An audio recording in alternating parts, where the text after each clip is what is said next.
كتاب بلوغ المرام من أدلة الأحكام للإمام الحافظ أحمد بن علي بن حجر العسقلاني رحمه الله تعالى. قال رحمه الله: بسم الله الرحمن الرحيم. الحمد لله على نعمه الظاهرة والباطنة. بسم الله. إن الحمد لله نحمده ونستعينه ونستغفره ونعوذ بالله من شرور أنفسنا ومن سيئات أعمالنا من يهده الله فلا مضل له ومن يضلله فلا هادي له وأشهد أن لا إله إلا الله وأشهد أن محمدا عبده ورسوله. يا أيها الذين آمنوا اتقوا الله حق تقاته ولا تموتن إلا وأنتم مسلمون. يا أيها الناس اتقوا ربكم الذي خلقكم من نفس واحدة وخلق منها زوجها وبث منهما رجالا كثيرا ونساء واتقوا الله الذي تساءلون به والأرحام إن الله كان عليكم رحيما. إن الله كان عليكم. يا أيها الذين آمنوا اتقوا الله حق تقاته ولا تموتن إلا وأنتم مسلمون. يا أيها الناس اتقوا ربكم الذي خلقكم من نفس واحدة وخلق منها زوجها وبث منهما رجالا كثيرا ونساء واتقوا الله الذي تساءلون به والأرحام إن الله كان عليكم رقيبا. يا أيها الذين آمنوا اتقوا الله وقولوا قولا سديدا يصلح لكم أعمالكم ويغفر لكم ذنوبكم ومن يطع الله ورسوله فقد فاز فوزا عظيما. أما بعد فإن خير الحديث كتاب الله وخير الهدي هدي محمد صلى الله عليه وسلم وشر الأمور محدثاتها وكل محدثة بدعة وكل بدعة ضلالة وكل ضلالة في النار. محترم حضرات، یہ کتاب الزکوٰۃ میں اناج اور غلہ زمین کی پیداوار کی زکوٰۃ پر گفتگو ہو رہی تھی. حضرت جابر بن عبداللہ رضی اللہ تعالی عنہما کی حدیث گزری کہ جس میں نبی علیہ السلام نے ارشاد فرمایا: لیس فیما دون خمس اواقم من الورق صدقہ. 5 اوقیے سے کم اگر چاندی ہے تو اس میں زکوٰۃ نہیں ہے. ولیس فیما دون خمس ذود من الابل صدقہ. اور 5 اونٹ سے کم ہوں تو اس میں زکوٰۃ نہیں ہے. ولیس، ان کے دونوں بحثیں تو گزر چکی ہیں، اونٹ کا نصاب اور چاندی کا. ولیس فیما دون 5 اوسق من التمر صدقہ. اور 5 وسق سے کم اگر کھجور ہے تو اس میں صدقہ نہیں. صدقے سے مراد زکوٰۃ فرضی. صدقہ 2 طرح کا ہے، ایک فرضی اور دوسرا نفلی. تو یہاں بحث چل رہی ہے زکوٰۃ کی، فرضی صدقہ. 5 وسق سے کم اگر کھجور ہے تو اس میں کوئی زکوٰۃ نہیں ہے. 5 وسق کی تفصیل گزر چکی ہے. اس حدیث کو امام مسلم رحمۃ اللہ علیہ نے روایت کیا. وَلَهُ، اور امام مسلم ہی نے حدیث ابی سعید خدری رضی اللہ تعالی عنہ بھی روایت کیا ہے. یعنی پہلی حدیث کے راوی جابر بن عبداللہ، اور اسی مفہوم کی حدیث صحیح مسلم میں حضرت ابو سعید الخدری رضی اللہ تعالی عنہ سے ہے، جس میں اللہ تعالی فرمائے: لیس فیما دون 5 اوسق من تمر ولا حب صدقہ. 5 وسق سے کم کھجور ہو یا اناج ہو تو اس میں زکوٰۃ نہیں ہے.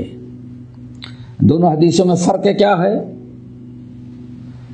جابر بن عبداللہ رضی اللہ تعالیٰ عنہ کی حدیث میں تمر تھا، جس کو کھجور کے علاوہ اور اناج اور غلہ اس کا تذکرہ نہیں تھا. لیکن ابو سعید الخدری رضی اللہ تعالیٰ عنہ کی جو حدیث دوسری پیش کیا کر رہے ہیں مصنف، اس میں دونوں کا تذکرہ ہے. 5 وسق سے کم کھجور ہے تو اس میں زکوٰۃ نہیں ہے. اسی طرح سے کھجور کے علاوہ 5 وسق سے کوئی بھی اناج اور غلہ ہوگا تو اس میں بھی زکوٰۃ نہیں. یعنی کیا مطلب؟ کھجور اور اناج اور غلہ کا نصاب ایک ہے، کیا؟ 5 وسق. اس حدیث ابی سعید جو ہے یہ بھی اصل میں متفق علیہ ہی تقریباً. چلیں بات ہو گئی. اب آگے بڑی اہم حدیث آ رہی ہے. ابھی تو صرف اتنا معلوم ہوا نصاب 5 وسق سے اناج اور غلہ کم ہے تو اس میں زکوٰۃ نہیں. 5 وسق یا اس سے زیادہ ہے تو زکوٰۃ. یہاں ایک بڑی غلط فہمی ہوتی ہے. بہت زیادہ لوگ پوچھتے ہیں، اس لیے آپ کو بتا دیں. اب اللہ تعالیٰ نے مثلا 7.5 گزر چکا ہے، 7.5 تولہ پر سونے پر زکوٰۃ ہے، ٹھیک ہے نا. تو اب لوگ پوچھتے ہیں کسی کے پاس 10 تولہ ہے تو کیا 7.5 تولہ نکال کر کے پھر 3 پر 2.5 پر نکالا جائے گا؟ بہت لوگ پوچھتے ہیں. نہیں، الگ نہیں. 7.5 تولہ اگر ہو گئے تو پورے 7.5 تولے کی زکوٰۃ نکالیں گے. اگر 8 ہے تو 8 تولے کی، اور 10 ہے تو 10 کی. ایسا نہیں کہ ہاں 7.5 نکال لیں گے اس کے بعد. اسی طرح سے یہاں ہے 5 وسق سے اناج اور غلہ کم ہو زیادہ ہو، یہاں نصاب کیا مقرر کیا؟ 5 وسق. اب اگر کسی کے پاس 7 وسق اناج اور غلہ ہے تو کچھ لوگ سمجھتے ہیں 5 وسق نکال کر کے پھر 2 وسق اس کی زکوٰۃ نکالیں. نہیں، ایسا نہیں ہوگا. 5.5 وسق اناج اور غلہ ہے یا کھجور تو پورے 5 وسق کی نکالی جائے گی. اگر 5.5 ہے تو 5.5، 10 ہے تو پورے 10 کے. چلو ایک چیز تو یہ ثابت ہو گئی. دوسری چیز حدیث ابو سعید خدری سے یہ بھی واضح ہو گئی کہ زمین کی پیداوار جن پر زکوٰۃ ہے وہ کسی بھی قسم کی ہو، پیداوار سب کا نصاب ایک ہے. یعنی چاول، گندم، چنا، مٹر اور جو کہ اناج اگلنے، کھجور، کشمش، سب کی زکوٰۃ کا نصاب کیا ہے؟ 5 وسق. حالانکہ قیمت میں فرق ہوتا ہے تو 5 وسق وزن میں. تو یہ ابھی تو نصاب معلوم ہوا کہ زمین کی پیداوار جو بھی ہے، اناج اور غلہ یا کھجور، سب کے زکوٰۃ کا نصاب کتنا ہے؟ 5 وسق. 5 وسق یعنی سب ملائیں تو کتنا؟ اگلے آج کے حساب سے 20 من. ہاں 800 کلو یہ نصاب ہے. اب زمین جو ہے وہ کئی قسم کی ہوتی ہے، وہ سمجھنا ہے. اللہ تعالیٰ نے بڑی آسانیاں کی ہے. دیکھو اللہ تعالیٰ کوئی بھی اسلام میں ایسا حکم نہیں دیتے جس میں بندوں کا نقصان ہو. بندوں کا مفاد، ان کی ضرورت کو اللہ مقدم رکھتا ہے. اللہ غنی، اس کو کوئی ضرورت نہیں، لیکن بندوں کو ضرورت تو ہے، بندوں کا خیال رکھتا ہے. زمین کئی قسم کی ہو جاتی ہے. نمبر 1، کچھ زمینیں ایسی ہوتی ہیں کہ بغیر پانی ڈالے اس کھیتی ہوتی ہی نہیں.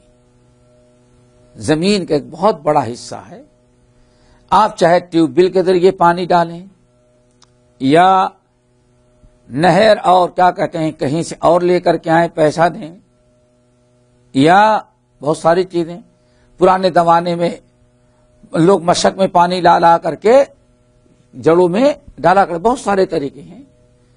یعنی جب تک آپ اپنی محنت سے یا خرید کر کے پانی نہیں ڈالیں گے فصل وہاں نہیں اگتی. اور ایسی بہت زمینیں ہوتی ہیں، ہو سکتا ہے آپ لوگوں کے زمانے میں ہو، ہمارے یہاں کی تقریباً ساری زمینیں ایسی ہیں، ہمارے یہاں کی ساری زمینیں ایسی ہیں شمالی ہند کی. اس لیے بڑی محنت کرنی پڑتی. ایک زمین تو یہ ہے، اس میں آپ نے بیج بھی ڈالا، اس میں کھاد بھی ڈالتے ہیں، اور باقاعدہ وقفے وقفے سے پانی بھی ڈالنا پڑتا ہے. ایک تو یہ ہے پانی ڈالنے کا مطلب آپ کسی آلے کے ذریعے اپنی محنت کے ذریعے اس میں پانی ڈال رہے ہیں، آپ اپنے کسب سے. ایک زمین ہو گئی. دوسری زمین ایسی ہوتی ہے کہ صرف وہاں بارش ہی سے فصل ہوتی ہے. ایسی بہت زمینیں ہیں. اگر اب تو خیر ٹیوب ویل کا سلسلہ ہو گیا، لیکن وہاں پانی بھی بہت ہی نیچے ہوتا ہے، کرنے کا ہوا پڑتا ہے. زمینیں پڑی رہتی ہیں، وقت پر بارش ہو تو فصل ہوئی، اور اگر وقت پر نہ ہوئی تو فصل نہیں ہوئی. صحرائی راجستھان وغیرہ کے علاقہ جا کے دیکھو، مراٹھواڑہ کے اندر بہت سارے علاقے ایسے ہیں، لیکن میرے خیال سے راجستھان سب سے زیادہ ہے. راجستھان اور گجرات، اس سندھ کی زبان، اللہ اکبر، کچھ وغیرہ. تعجب کریں گے آپ چلے جائیں، صحرا ہی صحرا، کھیتیاں کھیتیاں، کوئی نہ کوئی پانی کے انتظام نہ کچھ. ایک آدمی کے پاس 25-25 ایکڑ زمین، علاقے کے علاقے انتظار کرتے ہیں. تو میں نے پوچھا ان لوگوں سے کیا کہ یار کیسے خرچہ چلتا ہے ہم لوگ. کہتے ہیں کہ اتنی یہ زمین ہے، اللہ کا نظام، ہم لوگوں کو اتنی زمین دی ہے، ایک سال اچھی طرح سے بارش ہو جاتی ہے، اتنی پیداوار ہو جاتی ہے کہ اس پیداوار زمین اناج کو اسٹاک کر لیتے ہیں، ذخیرہ کر لیتے ہیں. اگر 2-3 سال بارش نہ ہو تو کھانے کی کوئی کمی نہیں. دیکھو حیرت ہوئی مجھے سن کر کے. بائی روڈ سفر کر رہے، زمین ہی زمین، کہیں کوئی ہریالی ہے ہی نہیں. یہ ہمارا کھیت ہے، ہماری زمین ہے، ہماری زمین ہے. تو یہ ہوتا ہے، سارا دار و مدار کس پر ہے؟ بارش پر. ٹھیک ہے نا؟ 2 ہو گئی. نمبر 3، ایک زمین ایسی ہوتی ہے کہ نہ وہاں بارش کی ضرورت ہے اور نہ پانی ڈالنے کی. ایسی زمین ہے کہ اس زمین میں آپ پودے لگائیں تو پودوں کی جڑیں جو ہیں، زمین جو اللہ نے پانی رکھا ہے، اس پانی سے خود جڑوں کو پانی پہنچتا رہتا ہے. ایسی زمین ہے، ایسی بھی زمین ہوتی ہے.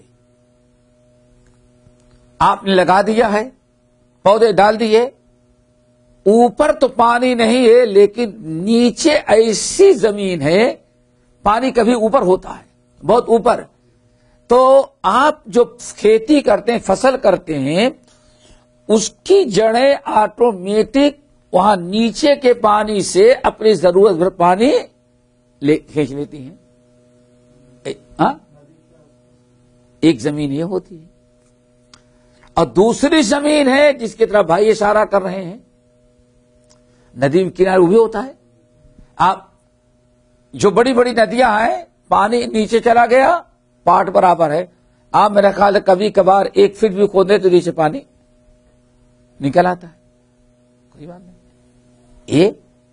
اور ایک زمین ایسی ہوتی ہے جو کہیں تالاب ہے، بڑے سے بڑے ڈیم ہیں، دیکھتے ہوتے گاؤں کے اندر بڑے بڑے گڈھے ہوتے ہیں، ان کے کنارے کنارے زمین لگا دیں، فصل لگا دیں تو آٹومیٹک ہوتی رہتی ہے جی، تراوٹ، ہاں اوپر۔ تو اب دیکھیں اللہ تعالیٰ نے بہت ہی کرم کیا ہے۔ ایک زمین ایسی ہے کسان جس میں سے بیج ڈالا ہے، بیج ڈال کر کے فارغ ہو گیا، یہ ہوتا ہے نا۔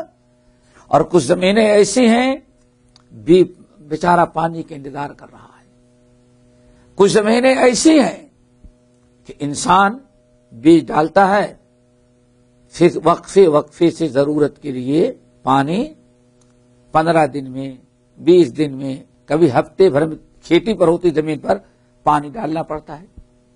تو یہ کئی قسم کی زمینیں ہو گئی، اور اس لیے زکوٰۃ میں بھی فرق آ جاتا ہے، اور آج پانی قیمت سے خریدا جاتا ہے، قیمت سے خریدا جاتا ہے۔ اب دیکھیں حضرت سالم ابن عبداللہ عن ابی ہے، یعنی سالم ابن عبداللہ ابن عمر ابن الخطاب، سالم کے بیٹے کون ہیں؟ سالم کے والد عبداللہ ابن عمر رضی اللہ تعالیٰ عنہ حدیث نقل کرتے ہیں۔ اللہ کے رسول نے ارشاد فرمایا فیما سقط السماء والعیون او کان عثریا العشر۔ اللہ کے رسول نے فرمایا وہ فصل جس کو آسمان نے سیراب کر دیا، کیا مطلب؟ بارش سے سیراب ہو جاتی ہے، ٹھیک ہے نا؟ بارش، ایک زمین ہے کون جو اوپر بارش، والعیون، اور کچھ ایسے ہیں جو چشموں سے فصل تیار ہوتی ہے، چشمے ہوئی، او کان عثریا، اور تیسری زمین ہے جو اثری ہوتی ہے۔ اثری وہی کیا؟ زمین نیچے پانی اوپر ہوتا ہے، فصل آپ لگائیں تو پانی کے فصل کی جڑیں خود پانی کو کھینچ کے سیراب ہو جاتی ہیں۔ تین ہو گئی نا، آسمان کی بارش یا چشمے ندی نالے کی، اور یا زمین کیا ہو؟ اثری ہو، جو اپنے سے فصل تیار ہو جاتی ہے، بیج ڈالنا پڑتا ہے، آپ کو پانی ڈالنے کی ضرورت نہیں پڑتی۔ اس میں عشر ہے، کیا ہے؟ عشر یعنی 10واں حصہ۔ کتنا؟ 10واں حصہ، 10واں حصہ۔ کتنی زکوٰۃ نکالیں گے؟ اب یہاں بڑا مغالطہ ہو جائے، اب کتنی زکوٰۃ نکالیں گے؟ آپ کی کھیتی، آپ کی فصل،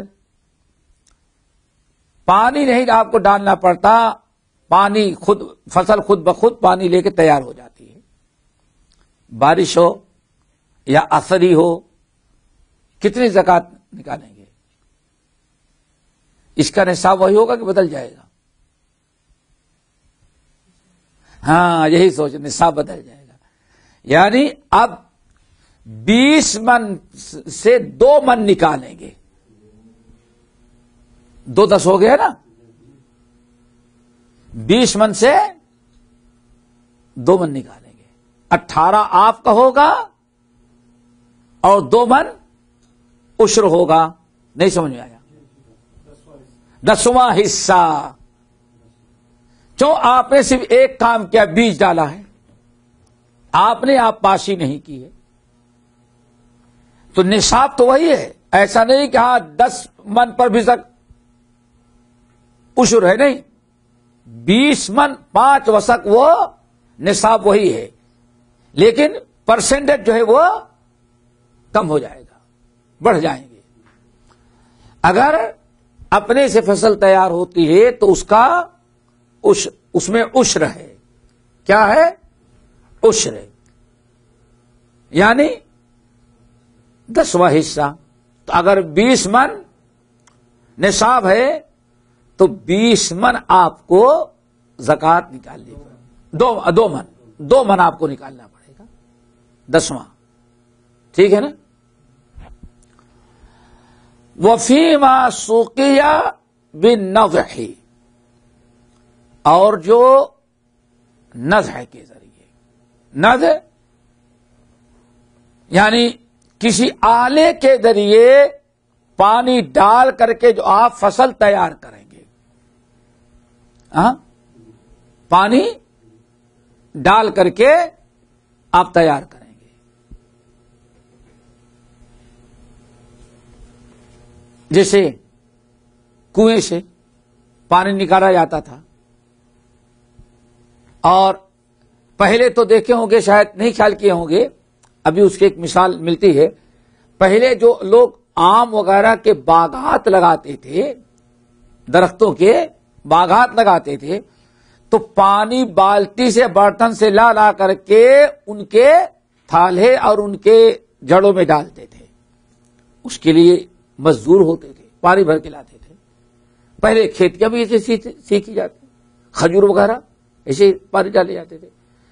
تو اگر پانی آپ اپنے کسی آلے کے ذریعے ڈال رہے ہیں، تو چونکہ آپ نے دونوں چیزیں برداشت کی، بیج بھی ڈالا، محنت کیا، اور پانی بھی ڈال رہے ہیں، تو پھر نصف العشر، عشر عشیر. کیا؟ عشر عشیر، یعنی اب 20واں حصہ،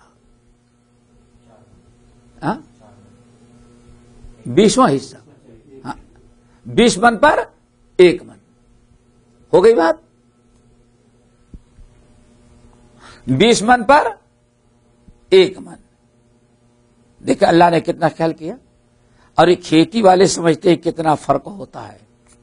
پانی پہلے سے محنت جی نہیں سمجھا، پہلے پانی میں صرف آدمی کسان محنت کرتا تھا، آج محنت بھی کرتا ہے اور پیسہ بھی دیتا ہے، پیسے خرید کر ڈالے جاتے ہیں. اسی لیے یہ حدیث بخاری کے ابالے ابی داؤد اور سنن ابی داؤد کی روایت، او کان بالن العشر، یا زمین بالی ہو، یعنی پانی اپنے جڑوں سے لے لینے والی ہو، یا آسمان سے، سمجھ گئے نا؟ اس میں کتنا ہے؟ عشر. وہی پہلی والی بات. وفیما سوقیہ بالسوانی اب النضح نصف العشر. یہاں ایک جملہ زیادہ ہو گیا ہے، فیما سوقیہ بالسوانی. اور جو اونٹوں کے ذریعے سیراب کیا جائے، یعنی اونٹ پر پانی دور دراز سے بھر کر کے لاتے تھے، اور باغ ملا فصل ملا کر کے اونٹ سے پانی اس میں گرا دیتے تھے. ایسا وہی جو اپنے یہاں مشق والا دستور تھا. ہاں زمین کا ہی پانی ہوا اللہ کی طرف سے پانی، اور اس کو کھینچنے کے لیے میں اگر کسی آلہ کا استعمال کر رہا ہوں، اونٹ، گائے یا بیل کا استعمال کر رہا ہوں، پمپنگ سیٹ لگا رہا ہوں، تب اس میں آتا رہے گا. ہاں 20واں نکلے گا. 20واں نکلے گا. کنواں تو ہے ہی ہے، کنواں سے کوئی فرق، لیکن کنواں وہاں ہے، فصل کو اس سے کنویں سے پانی نہیں ملا جب تک کہ آپ پانی نہ ڈالیں. ایک چھوٹی سی مثال، جیسے یہ لوگ ہیں، یہ ان کے ہاں بڑی واضح مثال ہے، اپنے یہاں بھی ہے. یہ لوگ کیا کرتے ہیں، مثلا کوئی کھیتی کرنی ہے، پانی کی کمی نہیں ہے ان کے یہاں. ہر میرے خیال 5 کلومیٹر 10 کلومیٹر کی بڑی سے بڑی ایک ندی بہ رہی، کبھی تو گئے نہیں ہو، دیکھو. ہاں گئے تھے، پانی کی کوئی کمی نہیں. اب کیا کرتے ہیں یہ لوگ، پانی تو فری میں ہے، پانی تو فری میں ہے ندی کا، لیکن ہزاروں کا پمپنگ سیٹ لیتے ہیں. کیا خیال ہے اب اس میں کتنا ہوگا؟ 20واں. کیوں؟ پانی اپنے سے نہیں، پانی پمپ، اس کا پھر الیکٹرک بل، پھر آپ کے کیا کہتے ہیں، ہو سکتا ہے ڈیزل سے گلے گئے اس میں پائپ، اور پھر آدمی کو وہاں 24 گھنٹے کھڑا رہنا ہے.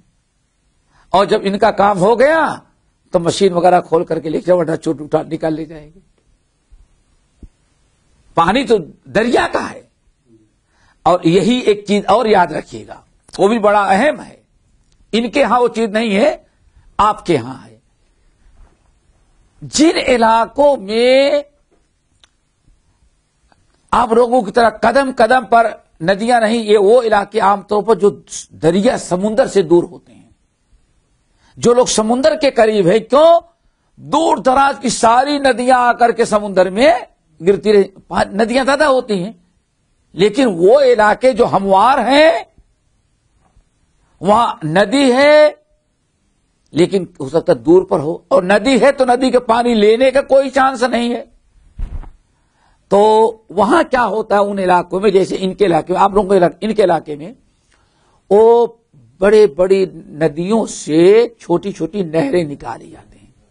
کبھی نہیں دیکھا ہوگا تم، بہت بڑی بڑی ندیوں سے نہریں. انگریز نے یہی تو سب سے بڑا کام کیا تھا، پانی کا انتظام پورے کھیتوں کو کر دیا تھا. اچھا، اب ندی سے ایک بڑی نہر نکلے گی. اب اس نہر سے ہر گاؤں میں جہاں کھیتی ہوگی چھوٹی چھوٹی نہریں ہوتی ہیں نا، ایسے چین بالکل. پھر اب وہ جو ممکن ہے کہ وہ جو نہر دریا سے نکلی وہ 25 فٹ چوڑی ہو.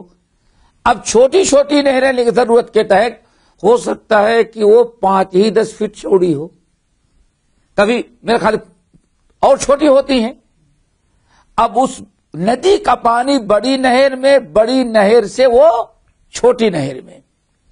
اب اس چھوٹی نہر کو بھی ادھر سے گزارا گیا ہے، لیکن ممکن ہے کہ آپ کے کھیتی رائٹ ہینڈ آدھے کلومیٹر دور ہے، تو اب پھر اس سے ایک چھوٹی سے نہر آپ لے کے جائیں.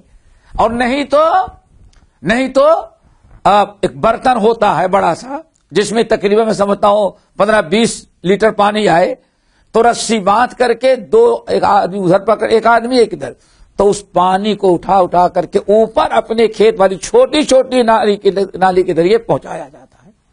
یہی ہوتا ہے نا. اب سوال ہے، پانی تو سرکار کا ہے، ایسے جو آپ پاسی کر رہے ہیں اس کی زکات کیسے نکالیں گے؟ نہیں سمجھے؟ ان کے سمجھ میں آیا ہوگا. یہ لوگ کرتے پیسہ کئی چیزیں ہیں. نمبر 1، اگر آپ کا کھیت بالکل قریب ہے اس نہر کے، تب تو صرف آپ وہ ڈھکن کھول دیں تو پانی آ جاتا ہے، پھر اس بات بند کر دیں، کوئی بات نہیں. لیکن آپ سال بھر کا پیسہ دیتے ہیں، پانی پھر خریدنا پڑتا ہے، تب تو پانی خریدا گیا نا. نہ آسمان نے سیراب کیا، نہ زمین بالی اور اثری ہے، اور نہ چشموں سے. یہاں تو باقاعدہ آپ کو، اور ممکن ہے کہ آپ کاٹ تو لیں، پانی آ جائے آپ کے کھیت میں، آپ کا کچھ کھیت نیچا ہے اور کچھ اوپر ہے. اب اوپر کے لیے پوری فیملی کے ساتھ نوکر لگا کر کے پیسہ دے کر کے مزدور کریں، پھر اوپر سے پانی کیا کریں گے، نیچے سے اوپر ڈالیں گے، تب آپ کے کھیت میں پانی پہنچے گا. تو اس لیے سمجھ گئے نا، ضرورت ہے اس کو سمجھنے کے لیے کہ یہ جو ہم لوگ پیسہ دے کر کے یا کسی مشین کے ذریعے چھوٹے چھوٹے موٹریں لگا کر کے نہروں کا یا ندیوں کا پانی ہم نکال لیتے ہیں، یہ بھی آلے کے ذریعے آپ پانی سیراب کر رہے ہیں کھیتی کو. اسی لیے کتنا دینا پڑے گا؟ 20واں حصہ. اللہ نے کتنا کرم کیا.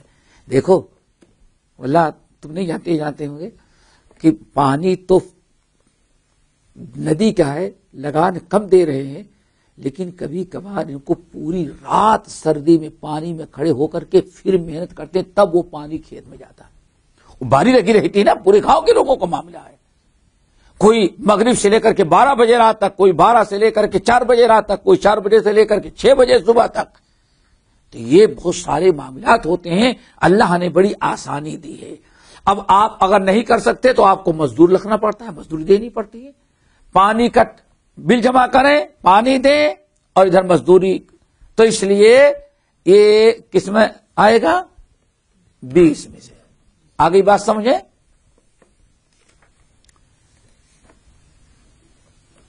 آگے بات یہاں ایک چیز اور ہے، وہ بھی سمجھو،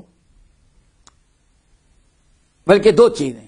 نمبر ایک، کبھی کسی کی زمین ایسی ہوگی جو اپنے سے پانی تو لے لیتی ہے، لیکن پانی 10 مرتبہ دینا پڑتا ہے، فصل لمبی ہے۔ ممکن ہے کہ کبھی ایسی نوبت آ جائے کہ پانی زیادہ نیچے چلا گیا ہے، تو ہو سکتا ہے فصل تیار کرنے کے لیے کبھی ان کو 1-8 مرتبہ پانی بھی دینی پڑے اپنے سے، موٹر وغیرہ لگا کر۔ نہیں سمجھے؟ لیکن 90% یا 99% پانی کہاں سے لیا ہے؟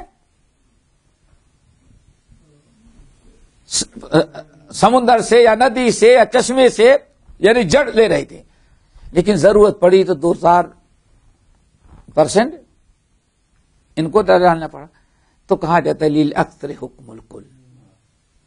وہ کیا ہوگا؟ وہی سائمہ کے ذریعے ہوگا، سائمہ کا اچھے مثال، سائمہ کے ذریعے۔ ہاں سمجھ گئے نا؟ اب اس میں عشر اشیر نہیں بلکہ 10واں عشر دینا پڑے گا۔ آگے بات سمجھے؟ یہاں ایک دوسری چیز اور ہے، وہ بھی یاد رکھیں۔ آپ کی فصل، ایسا بہت ہوتا ہے، آپ کی فصل ہے پانی والی، خریدنا پڑتا ہے پانی کنویں کے ذریعے یا ٹیوب ویل کے ذریعے، مشین کے ذریعے، مزدوروں کے ذریعے پانی آپ کو دینا پڑتا ہے۔ لیکن اللہ نے ایسا کرم کیا کہ ایک فصل میں اتنی بارش وقت وقت ہوتی رہی کہ آپ کو پانی سے، آپ کو اپنی محنت سے پانی دینے کی ضرورت نہیں پڑی۔ کس سے ہو گئی وہ؟ قدرتی بارش ہوئی۔ تو اب یہاں گرچہ زمین آپ کی ویسی ہے، لیکن فصل آپ کی فری میں تیار ہو گئی، اس لیے یہاں عشر ہوگا، عشر اشیر نہیں ہوگا، 10واں حصہ ہوگا، 20واں حصہ نہیں ہوگا۔ ایسے بہت ہوتے نا۔ یا اور آپ سمجھ لیں، ایک مثال اور ہے، کبھی کبھار دیکھتے ہوں گے بسا اوقات شبنم یا اتنی تراوت موسم میں آ جاتی ہے کبھی کبھار شبنم، کہ واقعی شبنم میں درخت کے نیچے کھڑے ہو تو باقاعدہ پانی کی طرف صبح ٹپکتا ہے۔ آپ گاڑی کھڑی کر دیں تو صبح دیکھیں گے پانی، پوری گاڑی اور گاڑی کے کنارے کنارے پانی گرنے کی، حالانکہ ایک قطرہ پانی نہیں بلکہ شبنم ہے۔ اگر کسی کی فصل اس شبنم سے تیار ہو گئی تب اس کو کیسے دیں گے؟ وہی بارش والا عشر دیں گے۔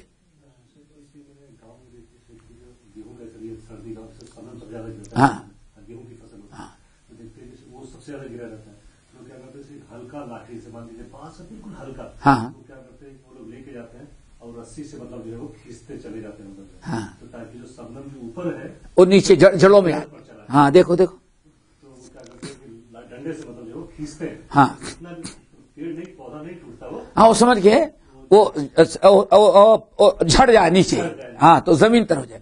ہاں بیٹے ہوتی ہے، لیکن یہ کبھی کبھار فصل تیار ہو سکتی ہے، لیکن گندم کے لیے آپ کے علاقے میں، ہمارے علاقے میں کم سے کم ضرورت کے وقت 3 مرتبہ 4 مرتبہ پانی، 2 سے کم تو پانی دینا ہی نہیں ہے۔ 2 سے کم میں کبھی فصل تیار نہیں ہوتی۔ 2 پانی دیے، کبھی بارش ہو گئی تو ایک پانی میں رکا دیا، 15-20 دن کے لیے پانی سے چھٹی جاتی۔ تو اگر واقعی کوئی ایسی زمین ہو یا کوئی ایسا موسم آ جائے کہ اسی شبنم کی تراوٹ سے زمین تیار ہو جاتی ہے، فصل تیار ہو جاتی ہے، تو اس میں بھی بارش کے حکم میں ہوگا، کتنا دیں گے اس کا؟ ہاں اس 10واں حصہ دیں گے۔ آگے بات سمجھے؟ چلو وعن ابی موسیٰ، اگلی حدیث نا، وعن ابی موسیٰ الاشعری رضی اللہ عنہ عشری و معاذ بن جبل ان النبی صلی اللہ علیہ وسلم قال لهما لا تأخذوا في الصدقة الا من هذه الاصناف الاربعة الشعير والحنطة والزبيب والتمر رواه الطبراني والحاکم. وللدارقطني عن معاذ رضی اللہ عنہ قال فأما الكثاء والبطيخ والرمان والقصب فقد عفا عنه رسول صلی اللہ علیہ وسلم واسناده ضعیف.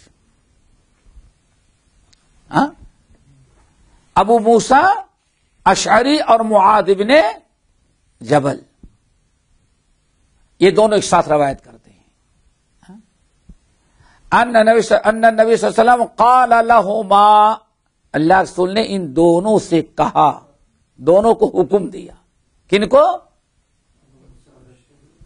ابو موسیٰ اشعری اور معاذ بن جبل. یہ جو حدیث آئی ہے یہاں کہ اللہ کے نبی علیہ السلام نے دونوں کو حکم دیا، یہ اس وقت کی بات ہے جب دونوں کو یمن کی طرف بھیج رہے تھے. ایک تو نبی علیہ السلام یمن کا گورنر قاضی وغیرہ کون پہلی مرتبہ پیچھے گزر چکی ہے، حضرت معاذ بن جبل کو بھیجا تھا، لیکن پھر ضرورت کے تحت دونوں کو ایک ساتھ اور بھیجا. ارے بڑی مشہور حدیث ہے. اور یہ پہلے والے کے علاوہ ہے، اس میں دعوت کی تبلیغ کی، اس میں زکوٰۃ کے مسائل بیان کیے جا رہے ہیں. لیکن بڑی تاریخی چیز ہے، بخاری میں ہے. اللہ تعالی نے کیا فرمایا دیکھو، تتابشرا، دعا کرو آج یہ دعات کے اندر آ جائے، بشرا ولا تنفرا، یسرا ولا تعسرا، تطاوعا ولا تختلفا. بہترین دعوت و تبلیغ کے اصول اللہ کے رسول نے بیان کر دیا. بشرا، جاؤ ہمیشہ لوگوں کو خوشخبری سنانا. بہت ضرورت ہے دوستو بشارت سنانا. ولا تنفرا، اپنی بات اپنے کردار سے لوگوں کو نفرت نہیں دلانا. آج آپ سب لوگوں سے پہلے علماء کو ضرورت ہے کہ اس کو سمجھیں. سمجھیے نا، دین کی کیا مطلب ہے؟ دین پر چلنے کی، دین کی رغبت دلائے، کوئی ایسی بات نہ کریں کہ لوگوں کے دلوں میں دین کی کیا ہو؟ نفرت ہو. ایک عالم، ایک معلم، واللہ ایک مدرسے کا صدر مدرس، اس کے لیے ضروری ہے اللہ تعالیٰ سب لوگوں کو توفیق دے کہ طلبہ اس کے پاس پڑھنے کے لیے جو آتے ہیں مدرسوں میں، تو گاہے بگاہے ایسی باتیں بیان کرتا رہے جس سے طلبہ میں پڑھنے کا شوق اور جذبہ ہو. اور آج بیٹے یہی چیز ختم ہو گئی ہے، یہی چیز ختم ہو گئی. بہت بڑا المیہ ہے، آج یہ چیز ختم ہو گئی ہے. بلکہ اللہ ان کو ہدایت دے. لوگ کچھ تو ایسے ہیں کہ بچوں کو نفرت، ابے آ گیا پڑھ کے کیا بنے گا، عالم بن کر کے کیا کرنا ہے، اور کوئی کام دھندا نہیں، جا کہیں نوکری کرتا. ایسے ایسے جملے بھی میں نے سنے ہیں، ایسے ایسے جملے. عالم، استاد، معلم، خطیب جو نبی کا وارث ہو، اس کا کام کیا ہے؟ بشرا، ہمیشہ لوگوں میں ہمیشہ ایسی باتیں کرنا جس سے لوگوں میں کیا ہو؟ شوق اور جذبہ ہو. ولا تنفرا، اس دین اور شریعت سے، علم سیکھنے سے نفرت نہیں دلانا، دل نہیں توڑنا، حوصلہ افزائی کرنا، لوگوں میں شوق اور جذبہ پیدا ہو. سمجھ گئے نا؟ یہ استاد کے لیے ضرورت ہے. یسرا ولا تعسرا، اور لوگوں کے ساتھ جتنی آسانی کر سکتے ہو اتنی آسانی کرنا، سکھانے میں، پڑھانے میں، بتانے میں، ان کے تعلیم میں، ان کے مسائل میں جتنی آسان سے آسان رویہ، آسانی پیدا کر سکتے ہو اتنا آسانی کے ساتھ معاملہ کرنا۔ ولا تعسرا، سختی سے کام نہیں لینا۔ دیکھا آپ نے سختی کیا؟ ایک بار بتا دیجئے، دو بار بتا دیجئے، تیسری مرتبہ جھڑک نہیں دینا، سمجھیے نا۔ کوئی معاملہ آ گیا تو وہ پڑھنا چاہتا ہے، کچھ سمجھنا چاہتا ہے، کچھ سیکھنا چاہتا ہے، اور اس کے سامنے کوئی مسائل، مشکلات آ گئی ہیں تو اس کو آسان سے آسان بنانے کی کوشش کرنا۔ ولا تعسرا، ہمیں یاد ہے گورکھپور کا نام سنا ہوگا، نیپال کی بارڈر، یو پی اور نیپال کی بارڈر۔ ہمارے زمانے میں فیضیام میں ایک طالب علم پڑھتا رہا، شاید کبھی اس نے سبق سمجھا ہی نہیں اور نہ پاس ہوا، سمجھتا ہی نہیں، بہت کمزور تھا، یہ بہت کمزور تھا۔ لیکن مدرسے کے ناظم احمد رحمت اللہ علیہ تھے، انہوں نے اس بچے کو نکالا نہیں۔ سارے محدثین کہتے ہیں مولانا یہ نہیں پڑھ پائے گا، اس کا دماغ ہی نہیں کام کرتا، اتنا کمزور ہے۔ سبق میں حاضر رہتا تھا، نماز پڑھتا تھا، امانت دار تھا۔ ناظم صاحب نے اس کے کسی کی باتیں نہیں، پڑھنے دو ایسے، ایک ایسا ہی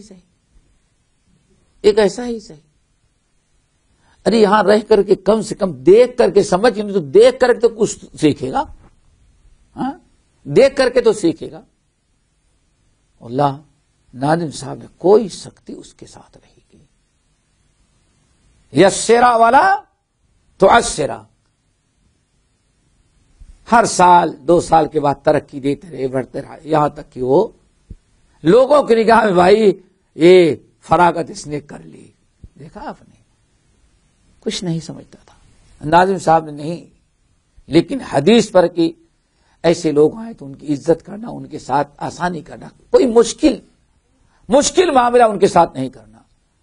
کہتے ہیں لوگ، بتاتے ہیں کہ جب گیا وہ شخص اور اپنا باٹا تو دی، کہتے ہیں نیپال کے پہاڑیوں میں وہ جتنے لوگوں کی اصلاح کیا شاید کوئی بڑا سے بڑا عالم بھی نہیں کر سکتا۔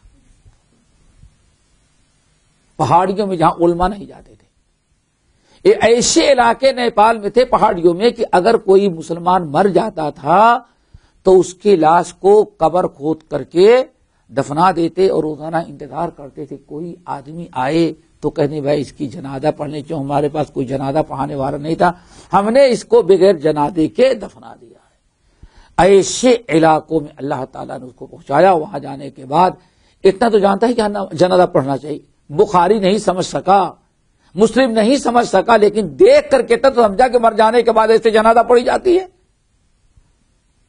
اور شاید اتنے ہی علم والے کہ وہاں ضرورت رہی ہوگی جو اتنا بڑا کام کر ڈالا، تو کبھی نفرت نہیں دلانی چاہیے۔ یسرا بشرا ولا تنفرا، یسرا ولا تعسرا، اور کیا آخری چیز؟ تطاوعا، تم دونوں مل کے رہنا، ایک دوسرے کو برداشت کرنا، خبردار ولا تختلفا، تم دونوں آپس میں نہیں لڑنا۔ یہ 4-5 اصول دعوت و تبلیغ کے بیان کیے۔ کیا فرمایا؟ بشرا ولا تنفرا، یسرا ولا تعسرا، ٹھیک ہے نا؟ تطاوعا ولا تختلف، بہترین آداب۔ اللہ تعالیٰ دعا کرو کہ ہمارے علماء کو، مدرسین کو، مدرسے کے ذمہ داروں کو اللہ تعالیٰ یہ کردار، یعنی یہ اخلاق اور یہ چیزیں اپنے اندر پیدا کرنے کے توفیق نصیب فرمائے۔ تو اس موقع پر جب دونوں کو نبی علیہ السلام بھیج رہے تھے تو نصیحت کیا تھا، زکوٰۃ کا مسئلہ بیان کرتے ہوئے فرمایا تھا لا تأخذوا فی الصدقۃ، جاؤ لا تاخذوا فی الصدقۃ، صدقہ لینا تو ان 4 قسم کے اناج اور گلوں سے لینا. لا تاخذوا فی الصدقۃ، نہیں صدقہ زکات لینا لوگوں سے، الا من هذه الاصناف الاربعہ، مگر یہ 4 قسم کی پیداوار زمین کی جو اناج ہے اسی کی زکات لینا. ٹھیک ہے نا؟ کتنے قسم؟ اصناف الاربعہ، اصناف صنف 9 کیا کہتے ہیں انگلش میں؟ قسم جو ہوتی ہے نا، ہاں ٹائپس. ہاں چلو، فرمایا نمبر 1 الشعیر، نمبر 2 الحنطہ، نمبر 3 الزبیب، نمبر 4 التمر. یہ حدیث طبرانی کے اور امام مصدرک کے حاکم کے. کتنے ہو گئے یہ؟ 4 چیزیں. کون؟ سب سے پہلے شعیر، جو. جو جانتے ہو؟ دیکھا ہے کبھی؟ دیکھا ہے؟ چلو الحمدللہ، اللہ کا شکر ادا کرو.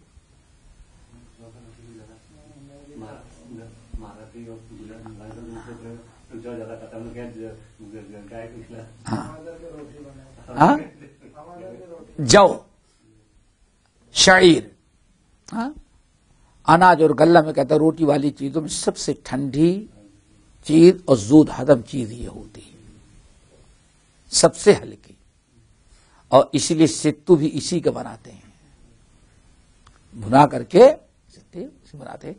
اور سنا ہے کہ اس کا عرق بھی لوگ نکالتے ہیں، یہاں کہتے ہیں ملتا بھی ہے جو کا پانی. کیا بارلی یہی ہے. بہت ٹھنڈا ہوتا ہے پیٹ کے لیے. صرف ٹھنڈا ہی نہیں، ٹھنڈا کے ساتھ زود ہضم ہے اور کافی خفیف یعنی ہلکی غذا ہے. روٹی وغیرہ کھاؤ، گندم سے بالکل الگ ہے. گندم بہت ثقیل ہے، بھاری، اور یہ بہت ہی ہلکی چیز ہے. اسی لیے بہت سارے علاقوں میں لوگ کرتے کیا ہیں، وہ اس کو گندم کے ساتھ ملا دیتے ہیں. ہاں گندم کے ساتھ اس لیے ملا دیتے ہیں تاکہ روٹی جو ہے وہ ثقیل اور بھاری نہ ہو. تو شعیر، جو، کیا کہتے ہیں اس کو؟ جو. ایک گندم ہوتا ہے نا، گندم ایک طرح ہوتا ہے لیکن چھلکے ساتھ بالکل چاول کی طرح ہوتا، دھان کی طرح. بارلی، ہاں تمہارے علاقے میں شاید نہیں ہوتی. ہاں چلو، ایک تو شعیر، نمبر 2 حنطہ، گندم. شعیر، جو، والحنطہ، اور گندم، گیہوں ہو گئے، 2 ہو گئے. نمبر 3 والزبیب، کشمش، زبیب، کشمش. والتمر، نمبر 4 کھجور. 4 پھل ہو گئے. اللہ سبحانہ وتعالیٰ انہی 4 سے زکات لینا. جو، شعیر، حنطہ، گندم، زبیب، کشمش، تمر، کھجور. ان 4 سے لینا. وللدارقطنی، یہ اور سنن دارقطنی میں معاذ ابن جبل رضی اللہ تعالیٰ عنہ سے ہے. پہلی تو دونوں سے ہے، 2 صحابی، معاذ، ابو موسیٰ رضی اللہ تعالیٰ عنہ. اور یہ جو دارقطنی والی روایت ہے وہ صرف معاذ. فَأَمَّا الْقِثَّاءُ وَالْبِطِّيخُ وَالرُّمَّانُ وَالْقَصَبُ. رہے یہ 4 قسم کے قصہ یا وفوم یا وا خیار، تکڑی، والبطیخ، ہاں کیا واٹر، چلو ہاں، خربوزہ اور تربوزہ، والرمان، انار، والقصب. ہاں یہ کیا ہوگا؟ گنا. قصب السکر کہتے ہیں نا، قصب السکر گنا. فقد عفا عنہ، رسول اللہ صلی اللہ علیہ وسلم اللہ کے رسول نے فرمایا ان کو معاف کرنا، ان سے زکات نہ لینا. ہو گئی بات. وَإِسْنَادُهُ ضعیف، سند اس کی کیا ہے؟ ضعیف ہے. اب یہاں 2-3 باتیں سن لیں، اس کے بعد ختم کرتے ہیں. نمبر 1، پہلے میں 4 کے زکات کا حکم دیا لینے 4 چیزوں سے، جو اور گندم، کشمش اور کھجور. زکات کب لی جائے گی؟ وَآتُوا حَقَّهُ يَوْمَ حصاد، اللہ نے جس دن فصل تیار ہو، کٹے، حصاد نقطہ یوم حصاد ہی، جس دن اس کو کاٹنا. یہ بیٹی فصل کاٹنی پڑے گی نا، وہ تو کھیت میں ہوگی، کاٹا جائے گا، اناج نکالا جائے گا، اور کاٹا کب؟ تیار ہونے کے بعد، پک جانے کے بعد. تو یہ جو یوم، اس دن نکالنا جس دن یہ کاٹی جاتی ہے. اور اگر کھجور ہے تو کھجور توڑی جاتی ہے، کشمش توڑا جاتا ہے. یعنی جس دن فصل درخت سے الگ کر کے اپنے پاس لاتے ہو. یہ جملہ یاد رکھنا. زکات کس دن فرض ہوگی؟ جس دن فصل ہمیں درختوں سے اپنے قبضے میں آ جاتی ہے. آگے بات سمجھ. اب یہاں کئی مسئلہ اور ایسے بہت پیش آتے ہیں، خاص طور سے بھی جیسے ان کے یہاں آم کے مسئلے میں آ گیا تھا. فصل پک چکی ہے، پہلے تو سمجھے کہ یہ زکات ان کی کیسے لی جائے، تو زکات سب کی الگ الگ ہوگی. مثلا گندم اور جو، یہ 2 چیزیں ہوئی نا، ان کی فصل کیسے؟ جب فصل تیار ہو جائے، کھیت میں کھڑی ہے، اور کاٹ کر کے جب لایا جائے گا تب اس پہ زکات. لیکن جانتے ہیں کبھی ایسا ہوتا ہے اپنے ہاں، ان کے ہاں تو نہیں، فصل بالکل تیار ہوتی ہے اور دانے اس کے بالکل پک جاتے ہیں. کبھی ایسا پتھراؤ ہوتا ہے، ایسے بارش پتھر برستے ہیں کہ فصل بالیاں ٹوٹ کر کے اناج اگلے سب مٹی میں ہوتا ہے نا، ایسے مل جاتے ہیں. زکات تو دینے کے لیے تیار ہو گئے تھے، لیکن آفت اور بلا آ گئی. اب اس پر اگر آپ کے ہاتھ میں نہیں آ سکا گھر تک تو اس پر زکات نہیں ہے. یہ بہت ضروری ہے یاد رکھنا. پھر کبھی دیکھتے ہوں گے فصل تیار ہو گئی ہے، دیکھو یہ فصل پک جانے کے بعد جو بارش ہوتی ہے نا طوفانی، یہ فصل کو بہت زیادہ نقصان پہنچاتی ہے. اب ایک شکل یہ ہوتی ہے کہ فصل تو تیار ہے لیکن ابھی کاٹی نہیں گئی ہے. یوم حصادی وآتوا حقہ یوم حصادی، فصل ابھی کاٹی نہیں گئی ہے، بارش ہوتی ہے، اور کبھی کاٹ لینے کے بعد بھی بارش ہوئی اور ایسی موسلا دھار بارش ہوتی، پانی بھر گیا.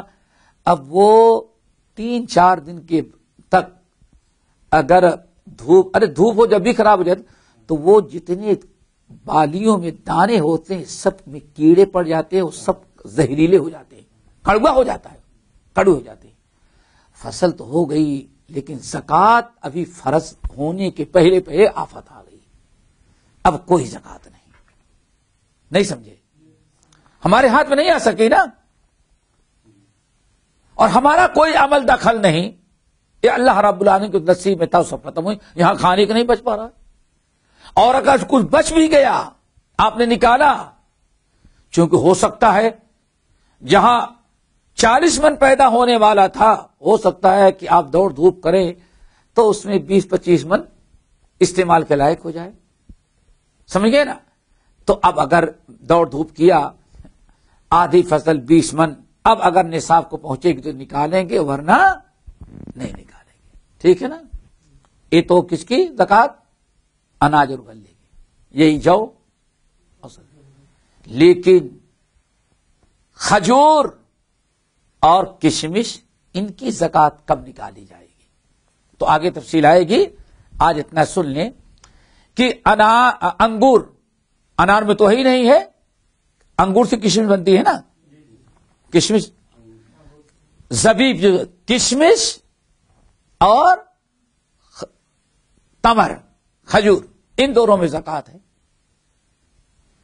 تو ان کے لیے پکنے کے قریب حکومت کی طرف سے ایک آدمی آتا ہے، آئے گا. اگر اسلامی حکومت ہے، نہیں تو آپ کو اپنا کرنا پڑے گا. آپ کو کیا کرنا پڑے گا؟ آئے گا، اندازہ لگائے گا کہ یہ ابھی جو ہے تقریباً 50 کنٹل، کیا کتنا؟ 50 کنٹل ابھی درخت پر لگا ہوا کھجور ہے. کیسا ہوگا کھجور؟ پکا ہوا. پکا ہوا کھجور کتنا؟ 50 کنٹل ہے. اور ان کو معلوم ہے، تجربے کار لوگوں کو، کہ 50 ابھی ہے لیکن سوکھنے کے بعد کتنا بنے گا. یہ نہ سمجھے کہ کھجور کے درخت میں جتنے گچھے خوشے میں کھجور لگا ہے وہ سب کام کا. اس میں کچھ سڑے ہوتے ہیں، کچھ گلے ہوتے ہیں، کچھ بیچ میں بیکار ہوتے ہیں. اور سوکھنے کے بعد کتنا ہوگا اندازہ لگانے والے اندازہ لگا لیتے ہیں. ہم اور آپ نہیں لگا سکیں گے، لیکن آم خریدنے والا ہوگا، وہ آم کے درخت کے کنارے کھڑے ہو کر کے دیکھ لا کیا خیال ہے، وہ اندازہ لگا لیتا. 19-20 کا فرق ہوتا ہے، ورنہ تقریباً اسلام نے اتنی اجازت دی ہے. کھلا ہوا مال ہے، دیکھ لیا. اب جو عامل آئے گا اندازہ لگانے والا، وہ اتنا نوٹ کر لے گا کہ جس دن ہم نے درخت پر کھجور لگے ہوئے دیکھا اتنا کنٹل ہوگا، اور سوکھنے کے بعد، یعنی ابھی تو 50 کنٹل ہے لیکن سوکھنے کے بعد 30 کنٹل ہوگا. آگے بات سمجھیں. اب وہ لکھے تو آپ جب کھجور توڑ کر کے آپ اپنے قبضے میں لا لیں گے تب وہ زکات ادا کرنی پڑے گی.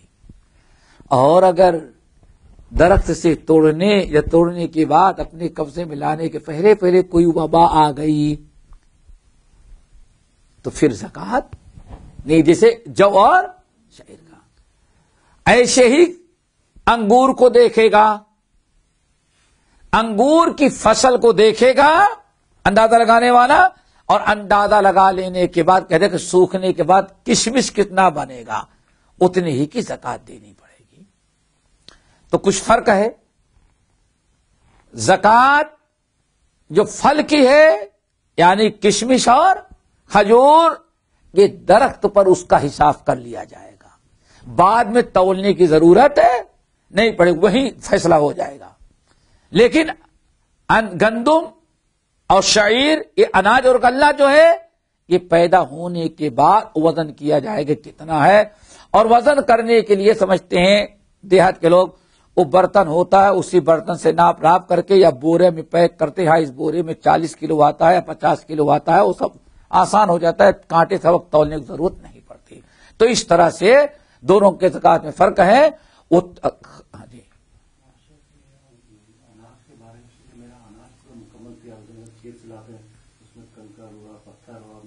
صفائی کی ضرورت ہوتی ہے.